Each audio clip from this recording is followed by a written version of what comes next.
Hello dancers, why am I in like almost underwear today? Well today we're talking about posture.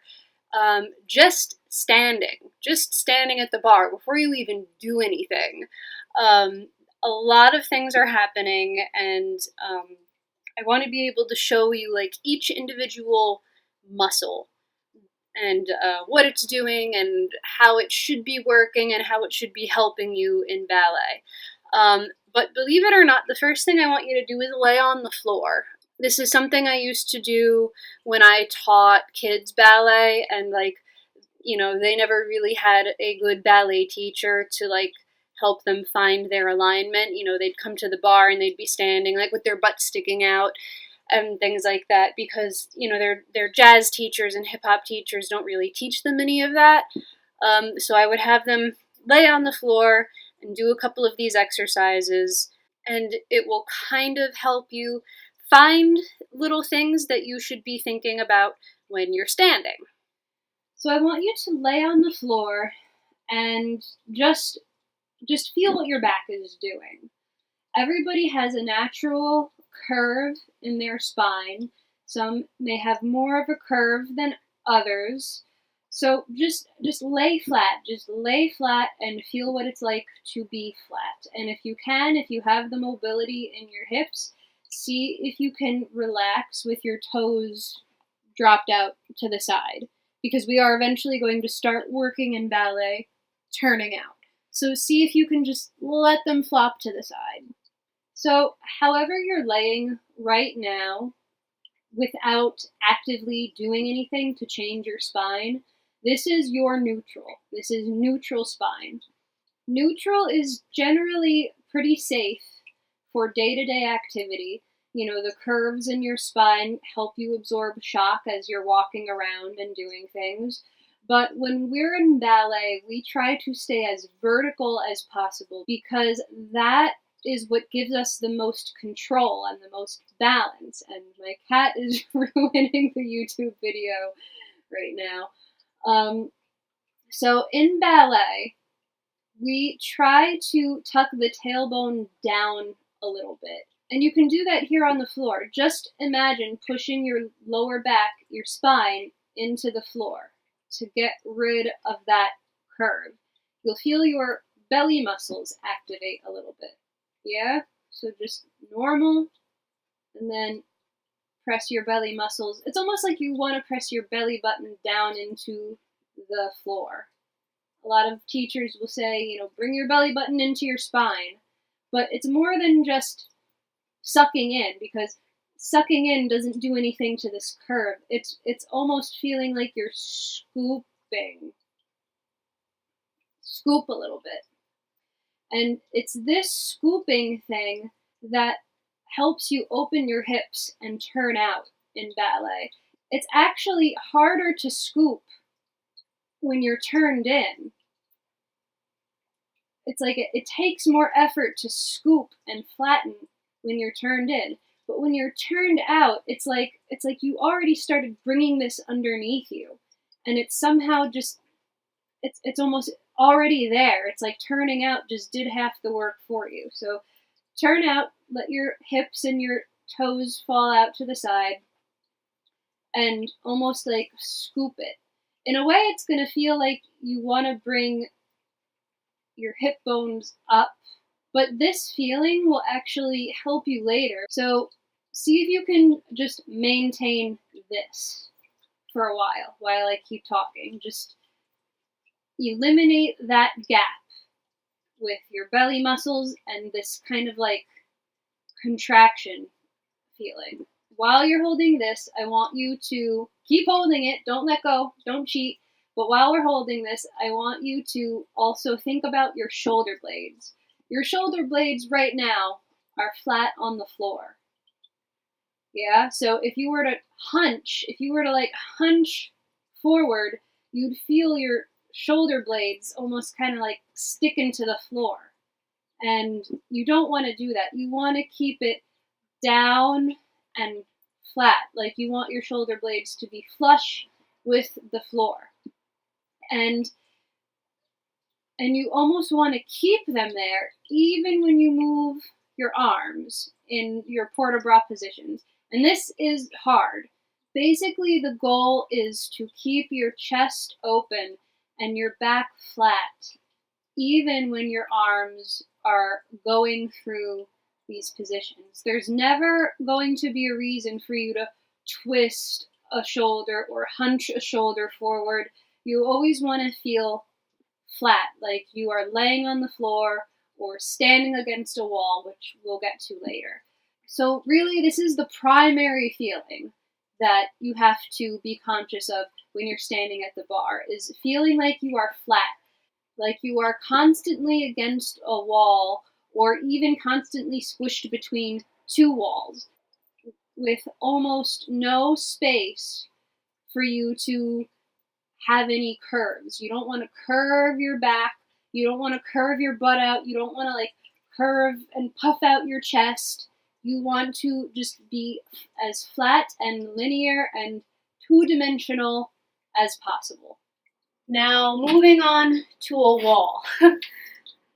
So basically, you're going to do the same exact thing. You're going to find a wall and kind of like press yourself against it. And that curve is going to be there. But you want to try to get rid of the curve. So you can try to do that same thing you did on the floor, but you're going to notice it's kind of weird. It's like you're trying to squeeze and it's like your butt cheeks kind of like pop out behind you and almost exaggerate the curve more, and it's going to feel like almost impossible. Like how do I do this? Believe it or not, turning out makes it easier. It's almost like turning out brings that butt muscle under you instead of out behind you. So like if you try to squeeze your butt in parallel, it almost like sticks out more. But if you turn out and feel like your butt muscle is going almost under your tailbone, it should feel like this. It should feel like it's all going to the inside and then coming back out.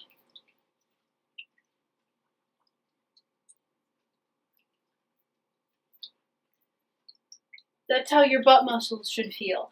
A lot of teachers will say, squeeze your butt, but it's not enough to just squeeze it. You have to rotate it and almost tuck the muscle under you.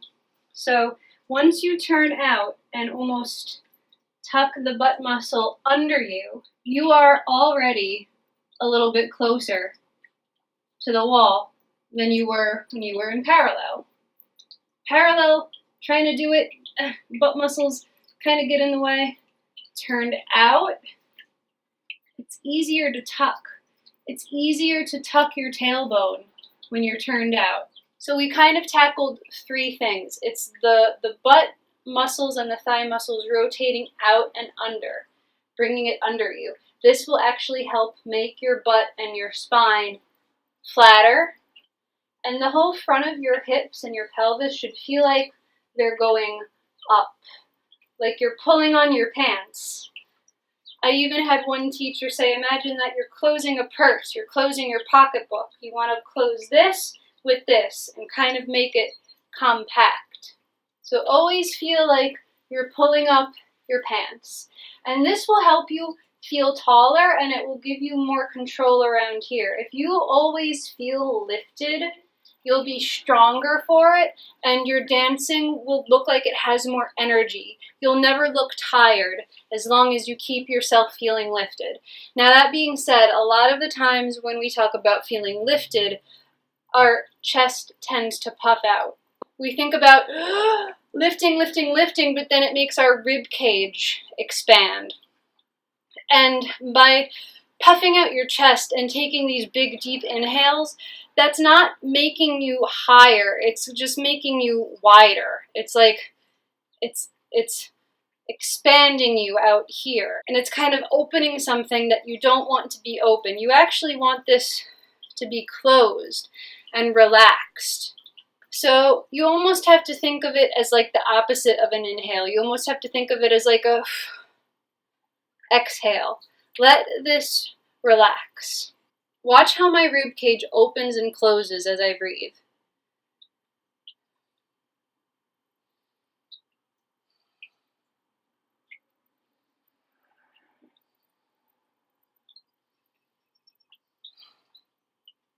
You see how when they come together, it's like it's all kind of compact?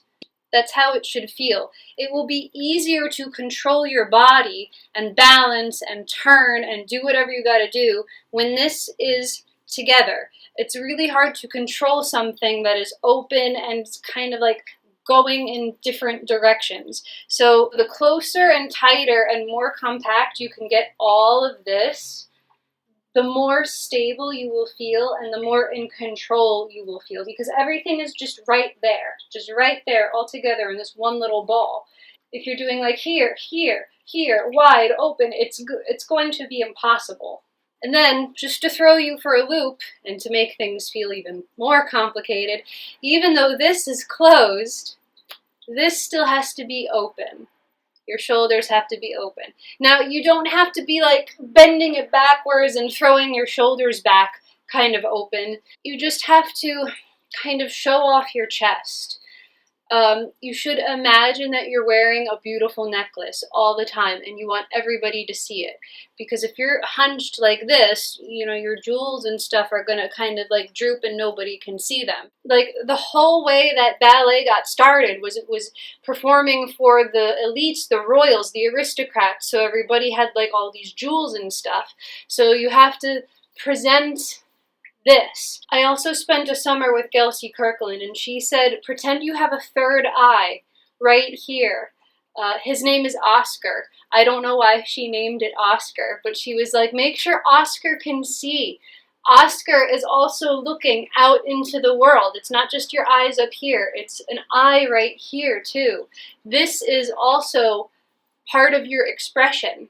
And at the same time, keep your shoulders down and relaxed. Like someone just put their hands on the backs of your shoulder blades and is just smoothing them down flat, like when you were laying on the floor or standing against the wall. It basically is the difference between this and this.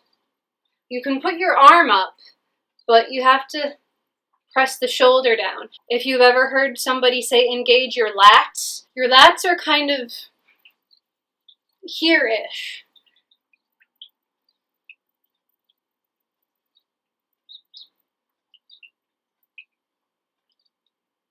Do you see the muscle activating?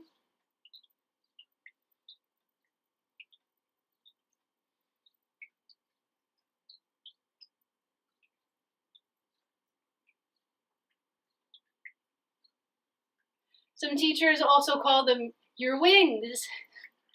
So yes, that's a hard one because you're thinking everything up, up, up, up, up, but shoulders down. That's usually like the easiest way to summarize your posture. Everything lifting up, shoulders down. But I do still want to talk about the legs a little bit because a lot of teachers will gloss over all of the little things happening in the legs. So when you're standing, just standing in first position, you're not just standing with your feet turned out. It's more than that. You have to imagine all of your toes on the floor, especially the pinkies, because if you let those pinkies go, you might start rolling forward like this. And that is dangerous. You can hurt yourself that way, and it also just kind of looks ugly. So if we're starting from the feet up, you have to keep your pinky toes on the floor, and then you have to imagine like there's a little thumbtack right under your arch and you don't want to step on it. So even if you have flat feet like me, it still makes a difference. It's this versus this. It's a tiny movement. Don't over exaggerate it by like lifting all your other toes off the floor. You still keep all the toes on the floor. It just helps you stay engaged. You see these little tendons come out? This will help you feel more connection. So not only are you trying to lift here and rotate your heels, your calves should actually feel like they're rotating and your thighs should be rotating. So an easy way to figure out how to do this is to stand in parallel. Just stand in parallel, normal. And without moving your feet, try to turn out.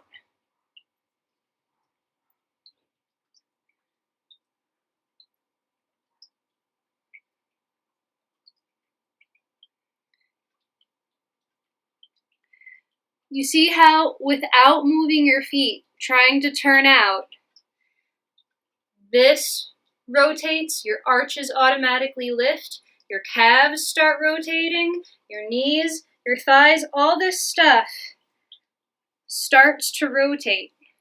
And standing at the bar, just standing in first position, has to feel like a continuation of this, an exaggeration of this. So you're trying to turn out, turn out, turn out, turn out, turn out, turn out. Okay, you're in first position, but it can't stop there. You still have to keep doing it. So this lifted, this rotating. Calves feel like they have to be rotating. This is rotating, this is rotating. This is all rotating and lifting up. You can imagine these thighs rotating and lifting up the same way that your hips were lifting up. This is all about lifting up and out, up and out, up and out. Okay, so little recap.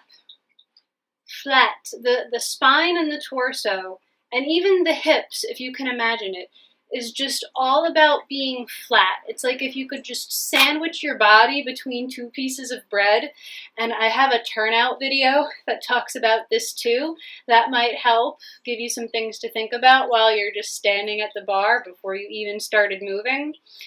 Just flat, and just try to eliminate curves. Like I know you will never fully eliminate your curves because we all got a little bit of booty, we all got like a curve in our back. You know, sometimes it's just our anatomy. We cannot completely flatten ourselves, but you gotta imagine that you are. You have to imagine that your skeleton inside of you is the thing that's trying to flatten. So your tailbone is down and your shoulders are down. It's almost like your back is the thing that is pressing down, and everything from your inner thighs to your hips to your belly are lifting up. So we have some opposition happening. It's like up, up, up here, pull up your pants, pull up your tights, your pantyhose, keep pulling things up, up here, and then press them down, down, down, back here. And once you get to your legs, it's kind of the same thing. It's like pulling, pulling, pulling backwards here, and then pulling forwards, forwards, forwards here. It's a very twisty feeling. Even when you're standing there doing nothing, you still have to be fighting for this feeling more, more. So basically from your heels to your thighs, your muscles should be doing this almost like a swimming feeling.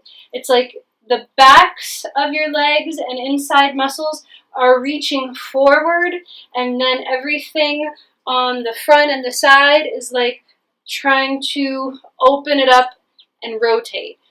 That's what your legs are doing. And then from your pelvis to about your diaphragm, it should feel like you're pulling up your underwear, like someone just gave you a wedgie. And then right here is the one little tricky part. This is the part that has to relax and feel compact. So you can think of this as like closing your purse, and that will help keep your tailbone down. So from your shoulders to your lower spine, you're feeling flat, like somebody is just massaging you like a waterfall from your shoulder blades down to your sacrum. And then your shoulders are the one thing that is always down and relaxed, and you can do that by engaging those shoulder blades, keeping them down as if you were laying flat on the floor, and keeping this open. Imagine you're wearing very expensive jewelry and you want to be able to show it off. Okay, so you can't let your shoulders hunch forward because then nobody's going to see your jewelry. So that's basically your posture in ballet before you even do anything. Good luck, this is a tough one, but don't get frustrated with yourself, just stay salty about it.